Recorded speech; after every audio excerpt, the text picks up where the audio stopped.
Venga, este es de los que he dicho antes, ¿vale? Dice, una partícula que se encuentra en reposo empieza a moverse por la acción de una fuerza conservativa. ¿Cómo se modifica su energía mecánica y su energía potencial? Justifique la respuesta, ¿vale? Entonces, si una partícula se encontraba en reposo, significa que la partícula inicialmente, la velocidad inicial, pues va a ser cero.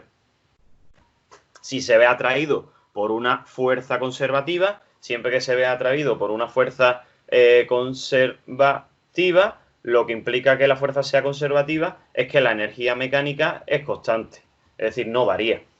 ¿Vale? Entonces, si la energía mecánica no varía, siempre va a ser la misma. ¿Y eso en qué afecta? Eso afecta en que como la energía mecánica es igual a la energía cinética más la energía potencial, pues cuando una aumente, la otra va a disminuir para que se conserve esa energía mecánica. Es decir, cuando una cambie, la otra tiene que cambiar también de manera opuesta para que se mantenga esa constancia de la energía mecánica. Entonces, aquí está la clave, el hecho de que parta de una velocidad nula, es decir, del reposo, implica que conforme empiece a moverse, la velocidad va a aumentar. Entonces, si la velocidad aumenta, también aumentará, ¿qué? Su energía cinética. Por tanto, ¿qué va a ocurrir con su energía potencial? Que va a disminuir. Esto es lo que tendríamos que explicar, ¿no? en este ejercicio. ¿Cómo se modifica su energía mecánica? No se modifica. La energía mecánica en un campo conservativo, pues es constante. Y si es constante, pues no varía, siempre es la misma. ¿Y su energía potencial cómo va a variar? Pues debido a que parte del reposo y que aumenta su velocidad, obviamente tiene que empezar a moverse. Y si no tuviese velocidad, no se movería. Entonces tiene que aumentar la velocidad por narices. Si aumenta la velocidad, está aumentando su energía cinética, ya que la energía cinética era un medio por la masa por la velocidad al cuadrado. O sea que para que si aumenta V, pues aumenta energía cinética. Es lógico, pues si aumenta la energía cinética, tiene que disminuir la energía potencial. Tiene que disminuir por narices. ¿Para qué? Para que se mantenga esa constancia de la energía mecánica. Vale. ¿Vale esto entonces? Sí. Vale. Este es el apartado A. Y luego el apartado B, que ya digo, no es de campo rotatorio exactamente, pero al fin y al cabo se puede intentar hacer. Vamos a intentar hacerlo. Te dice que se quiere hacer subir un objeto de 100 kilos a una altura de 20 metros. Y para ello pues, se usa una rampa que forma un ángulo de 30 grados con la horizontal. Entonces voy a pintar pues, una rampa, el suelo, la altura y el ángulo de 30 grados con la horizontal. Así que el objeto lo vamos a tener aquí. El objeto pesa, como por aquí, la masa es de 100 kilos, perdón. Queremos subir una altura de 20 metros, eso significa que 20 metros es lo que mide de aquí a aquí, ¿vale? Y para ello pues se usa una rampa que forma un ángulo de 30 grados con la horizontal. Determina el trabajo necesario para subir el objeto si no hubiera rozamiento, ¿vale? Entonces, en los planos inclinados, acordaros que siempre había pues, el peso, que era la fuerza que tiraba para abajo, teníamos la normal, que sería algo así, siempre que estábamos en un plano inclinado, el peso se descomponía en una componente Y y en una componente X, y además el ángulo de inclinación del suelo, que son los 30 grados, pues sería el ángulo que se formaría entre el peso y el PI siempre.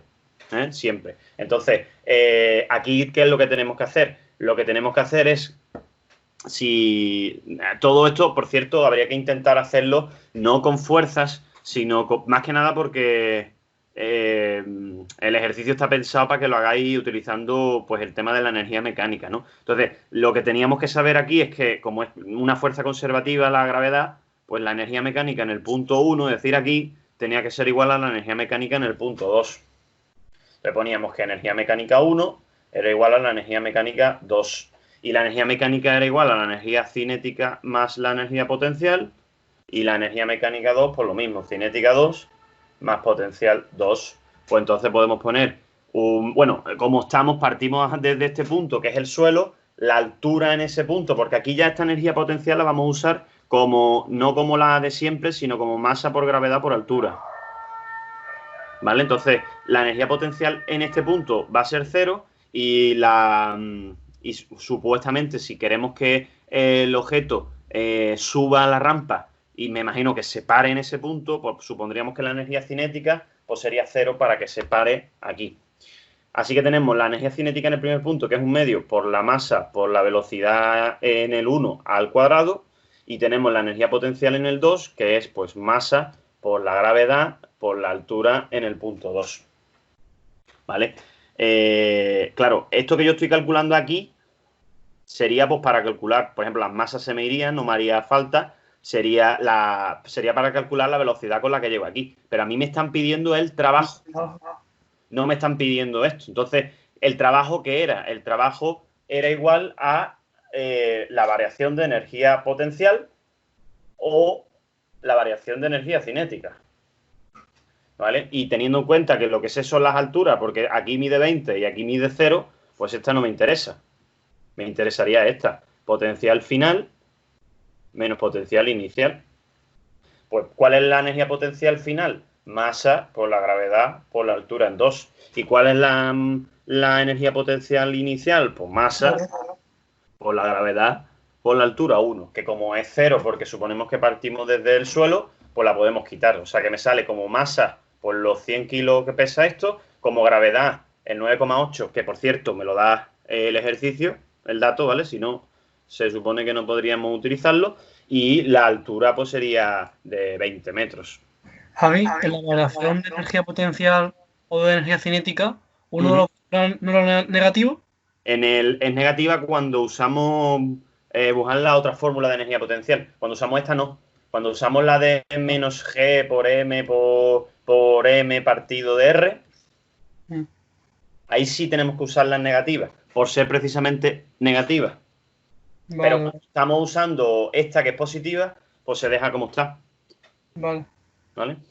Pues aquí tenemos 100 por 9,8 por 20, que sale 1,96 por 10 elevado a 4. Y esto sería, pues, Julio, que es trabajo.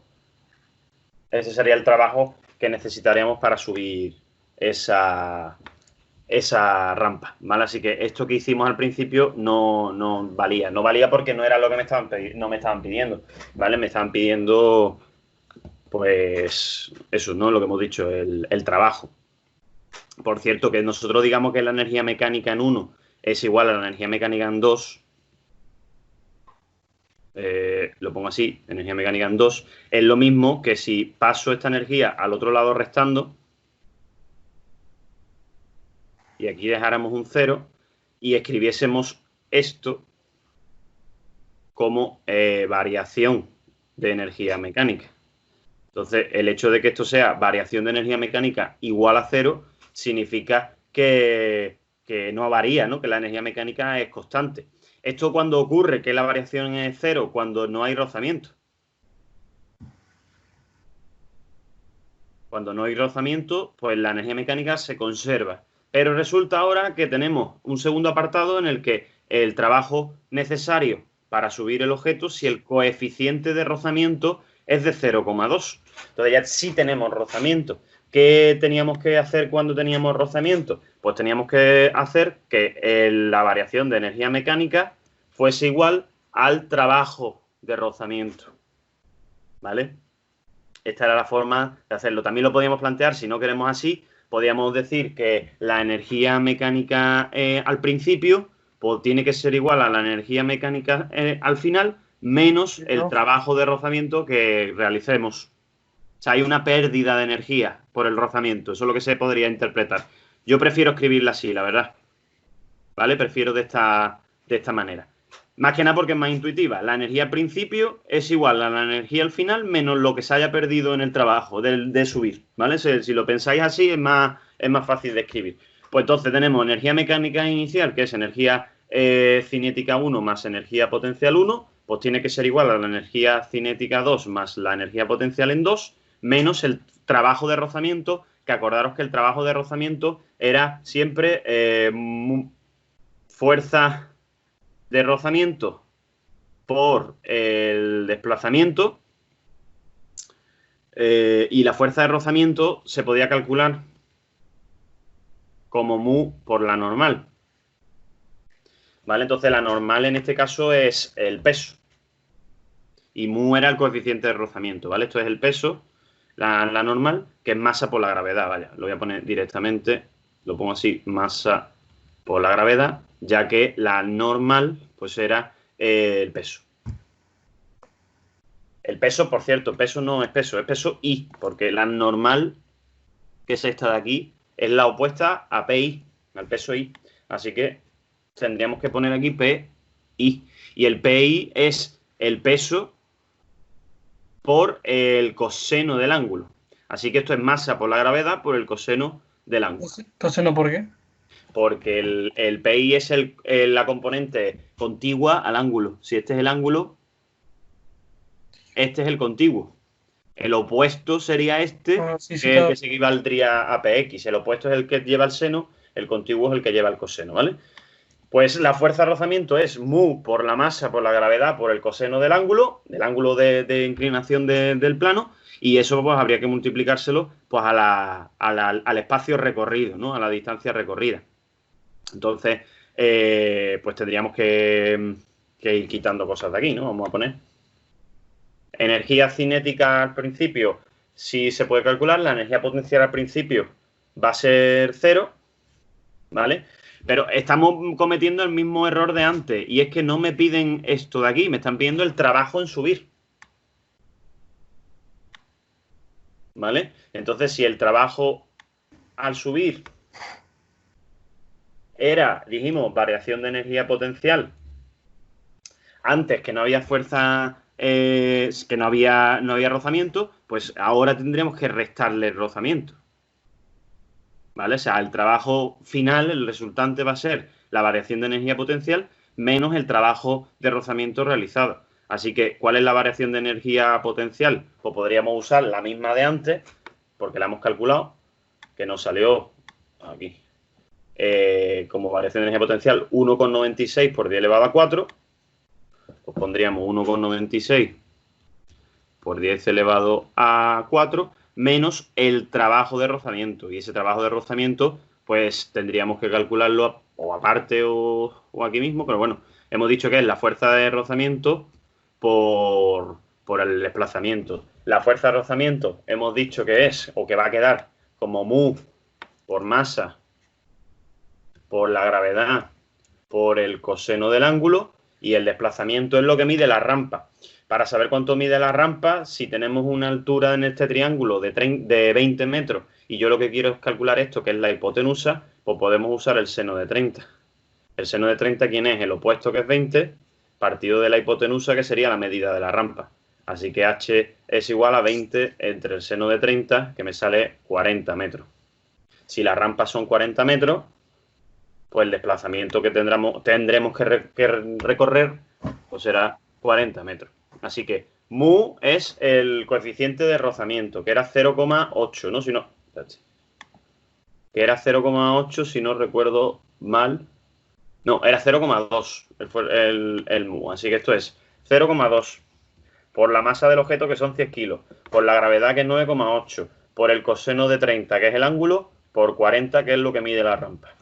Pues esto de aquí, 0,2 por 100 por 9,8 por coseno de 30, que es 0,86. Bueno, coseno de 30 lo pongo. Coseno de 30 y por 40. Pues todo esto sale 6,79 por 10 elevado a 3. Entonces, fijaros que en el de antes, que no había rozamiento, pues el trabajo, ¿dónde estaba calculado? Aquí arriba, ¿no? Este fue el trabajo que realizamos. Y ahora, pues me va a salir 1,46 por 10 elevado a 4 menos 6,79 por 10 elevado a 3, que es el trabajo de rozamiento. Pues esa diferencia